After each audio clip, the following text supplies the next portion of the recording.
Hello guys, ఈరోజు మా డిన్నర్లో curry ఏంటో తెలుసా? Beans fry. అయితే మీతో చిన్నప్పటి విషయం ఒకటి షేర్ చేసుకుందామని ఈ వీడియో తీసాను. సమ్మర్ హాలిడేస్ లో పిల్లలందరం కలిసి అమ్మల చీరలు తెచ్చుకొని ఒక వేప చెట్టు కట్టుకొని ఊగేవాళ్ళం. అక్కడ ఒక అన్న చెల్లెలు ఉండేవాళ్ళు. వాళ్ళు చీర తెచ్చుకొని మళ్ళా కట్టుకొని ఊగేవాళ్ళు కాదు. మేము మధ్యాహ్నం పూట అన్నం తినడానికి వెళ్ళినప్పుడు మా చీరల్లో ఊగేవాళ్ళు. అలా ఒక రోజు నా చీరలో చూసాను ఆ అమ్మాయిని. వెళ్ళి గొడవ వేసుకున్నాను, నా చీర ఎందుకు ఎక్కి ఊగావని. మరి అప్పట్లో అన్ని యుద్ధాలు జరిగేవి. ఎన్ని చీపురు కట్లు ఎరిగేవో తెలుసా ఒక్క చీర ఇవ్వడానికి. మరి అంత ఈజీగా ఊగనిస్తానా? వెళ్ళి గొడవ వేసుకున్నా. ఇద్దరికి మాట పెరిగి కొట్టుకున్నా. తను బాగా ఏడ్చేసింది. వాళ్ళ అన్నయ్య చూసి మా చెల్లిని కొడతావని నన్ను కొడతాకొచ్చాడు. నేను మా వీధి చుట్టూతా పరిగెత్తాను.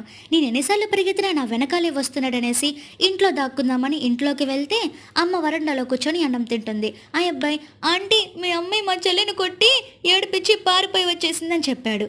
ఇంకా మా అమ్మ ఫుల్ కోపం తెచ్చుకొని చీపిరి కట్ట ఇరిగేదాకా కొట్టింది. నైట్కి జెండు బాంబు రాయడం కామన్ అనుకో.